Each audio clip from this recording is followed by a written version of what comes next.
Having buyer's remorse? Well, you've come to the right place. In this video, I'll show you exactly how you can get a refund from any purchase on the PlayStation Store. Now, it is crucial that you have not downloaded the content that you are attempting to refund. If you have already downloaded, then it may be an uphill battle for you because you have to convince the chat support that the content that you received was faulty or misadvertised to you or buggy, and that will be an uphill battle. But you can see right here for games and add-ons, you need to request a refund within 14 days of having purchased content. And for subscriptions, if you request a refund, they may deduct from the refund based on how long you've actually used the subscription.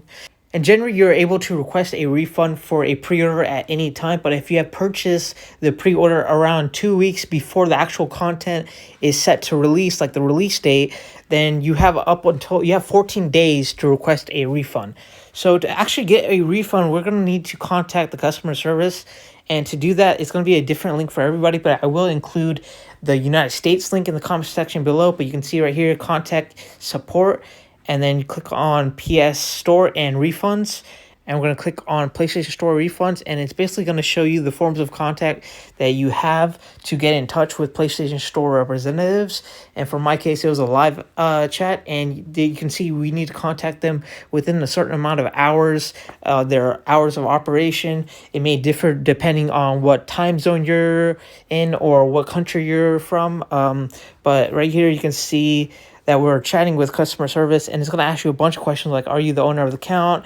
What are you trying to do? In my case, I was actually going to cancel a pre-order and get my money back, but you can also do a return a game if that's the intention. It's going to be the same process usually, but it's going to ask you questions like, has it already been released? Have you already downloaded it? And remember, if you've already downloaded it, it's going to be an uphill battle, but there's going to be a considerable wait. But right here, you can see one of the questions they ask is for your sign-in ID. That's basically the email address that you use to sign up for PlayStation Network, and you're just going to type that in and enter, and then it's going to ask you for your online ID, which is basically your PlayStation PSN name, and you're just going to send that.